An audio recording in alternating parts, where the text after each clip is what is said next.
Message de Monseigneur Philippe Christori du vendredi 19 mars 2021. Le Perche est une merveilleuse région du centre de la France dont une partie est située en Eure-et-Loire. On y découvre des collines et des vallons, de belles églises au cœur de charmants villages, des forêts et au croisement des routes, beaucoup de calvaires.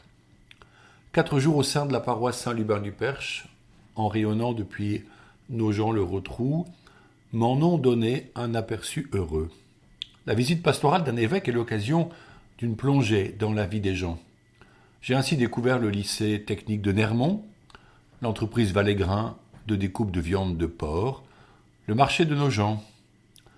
Lors des célébrations de la messe, dont celle dans la maison de retraite La Charmeraie, ou lors de bénédictions diverses et au cours d'échanges avec des maires et des élus, j'ai perçu un peu plus les questions que se posent les habitants. J'ai été accueilli avec générosité. Ce n'est pas un territoire profondément chrétien et la mission nous y attend.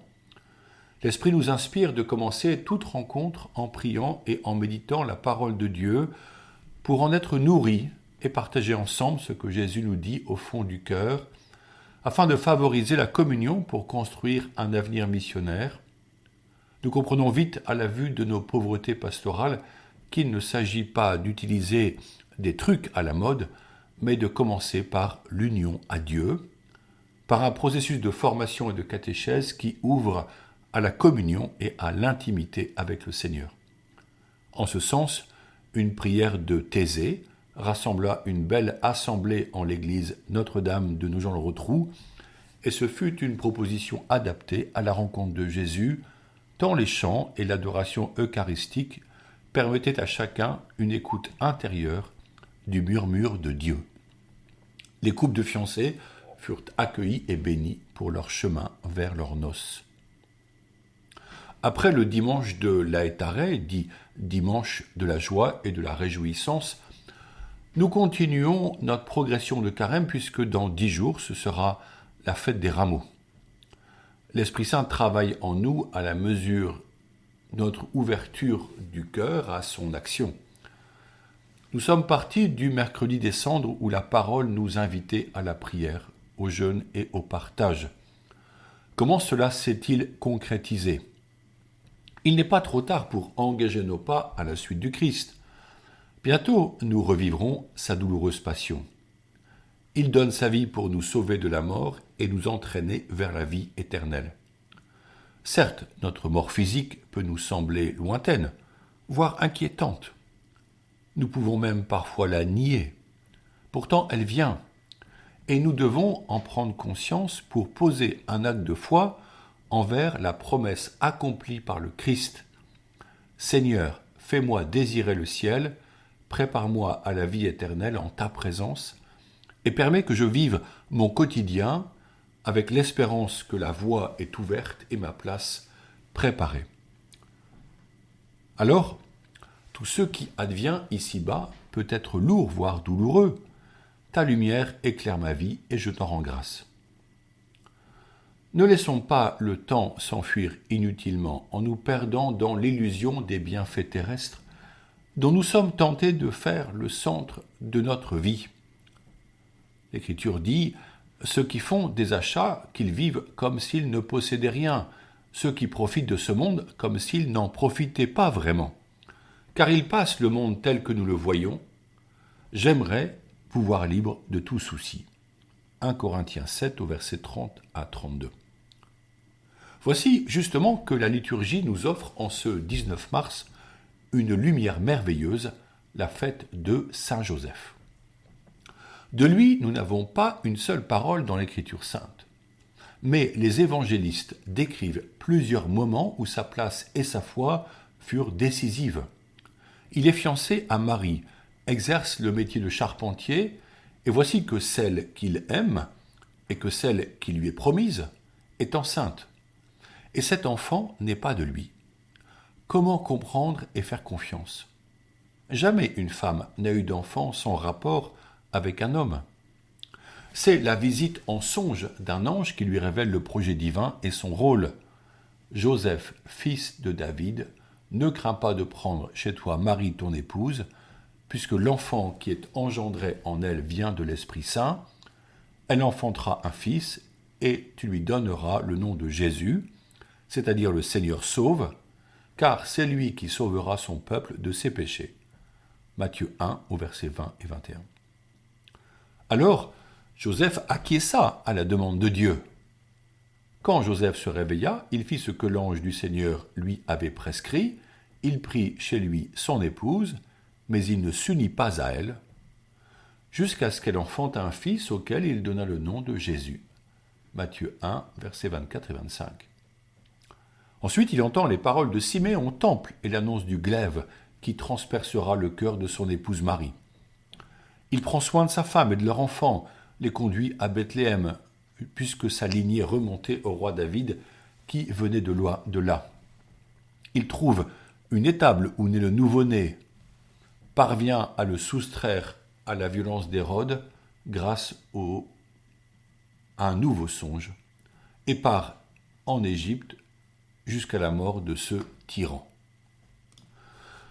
Plus tard, c'est lui qui apprend à Jésus son métier, qui veille sur lui durant sa croissance, lui transmettant toute la tradition de ses pères. C'est lui, avec Marie, qui fait face à l'incompréhension lorsque Jésus, à 12 ans, affirme devoir être dans la maison de son père, le temple de Jérusalem. Au-delà de ce moment, les évangiles ne parlent plus de Joseph, l'homme juste. A-t-il vécu encore longtemps ? Nul ne le sait. Il avait reçu et accompli pleinement sa mission, aimer Marie, protéger Jésus et l'éduquer dans les coutumes de son peuple, puis le laisser prendre son envol vers sa vie adulte. Le pape François a voulu que nous vivions une année Saint-Joseph à l'occasion du 150e anniversaire de la déclaration de Saint-Joseph comme patron de l'Église universelle. Il nous donne une lettre apostolique, Patris Cordé, le cœur du Père. Ce texte développe la paternité de Joseph sous divers angles. À l'heure où le Père est si souvent écarté dans notre société qui revendique des enfants sans géniteur et sans père pour l'éducation, à l'heure où une ministre d'État affirme que le Père pourrait être une grand-mère, permettant ainsi de déconstruire tout le modèle familial reconnu depuis la nuit des temps, Joseph inspire un regard d'espérance si nous savons, à l'instar du Saint-Père, le contempler dans sa modernité. Joseph n'est pas une image pieuse d'un autre temps. Il est la figure de l'homme courageux, aimant, travailleur, protecteur, éducateur et père, discret et bien présent. Être un homme juste, c'est être ajusté à la grâce divine. C'est désirer chaque jour correspondre au projet d'amour voulu dès le commencement par Dieu.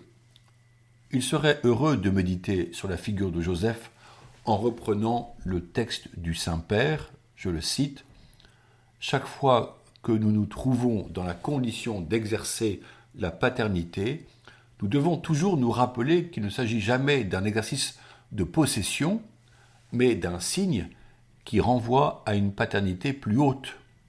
En un certain sens, nous sommes toujours tous dans la condition de Joseph, une ombre de l'unique Père céleste qui fait lever son soleil sur les méchants et sur les bons, et tomber la pluie sur les justes et les injustes, et une ombre qui suit le Fils. Notre chemin de carême peut s'approfondir dans une union à Jésus toujours plus intime. Jésus est Dieu fait homme et par son humanité, il expérimenta ce que nous vivons. Il assuma nos sentiments humains pour la première fois jusqu'à pleurer. Il expérimenta en sa chair ce qu'il ne connaissait pas dans la gloire de sa divinité. Il est le Fils de Dieu et nous l'honorons par notre adoration comme nous honorons le Père. En ces jours, en tout lieu, à l'Église comme dans notre chambre, nous pouvons nous mettre en sa présence, méditer sa parole, lui confier des proches, intercéder pour notre société qui a perdu le sens du bien, car dans son cœur, le fou déclare « pas de Dieu ». Cité du psaume 52 au verset 2. Alors l'homme va jusqu'à tuer son prochain comme le fit ce jeune couple en assassinant Alisha, leurs camarades de 14 ans. On prépare la guerre, on désire la paix, mais on ne désarme pas le cœur des hommes. On encourage l'euthanasie et l'avortement, car on ne voit plus la dignité de la personne fragile et dépendante. L'homme blessé par tant de maux a perdu sa joie. Comme membres de l'Église, nous nous engageons sur un autre chemin, celui de l'espérance que nous désirons communiquer aux jeunes, comme j'ai eu la chance de le vivre dans des établissements scolaires. Donner un avenir, voilà un beau défi, surtout à ceux et celles dont les familles sont tellement éprouvées qu'elles n'envisagent rien de bien. Comme le pape François nous le montre par ses voyages, la rencontre est déjà un message qui dit que l'autre a de la valeur et que le bonheur passe par l'échange entre nous.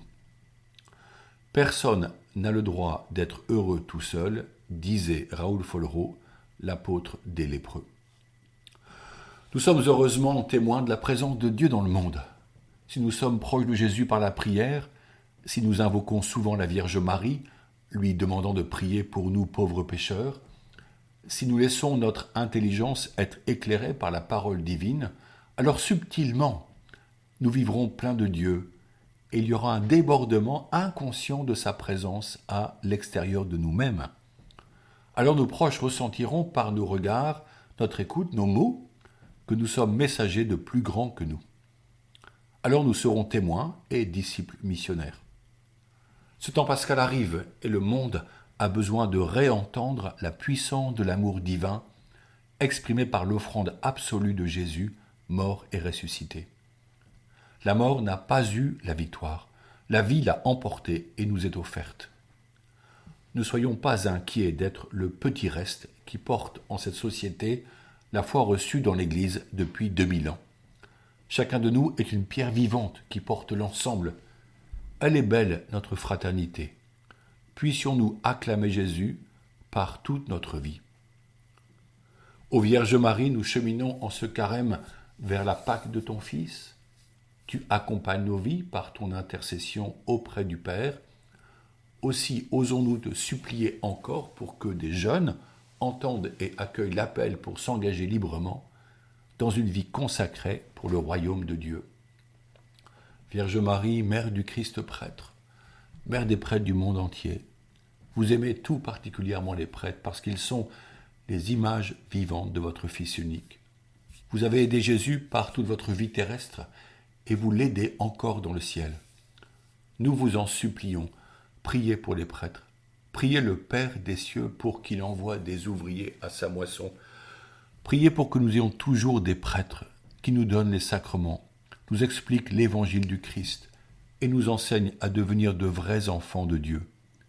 Vierge Marie, demandez vous-même à Dieu le Père les prêtres dont nous avons tant besoin, et puisque votre cœur a tout pouvoir sur lui, obtenez-nous, ô Marie, des prêtres qui soient des saints. Amen.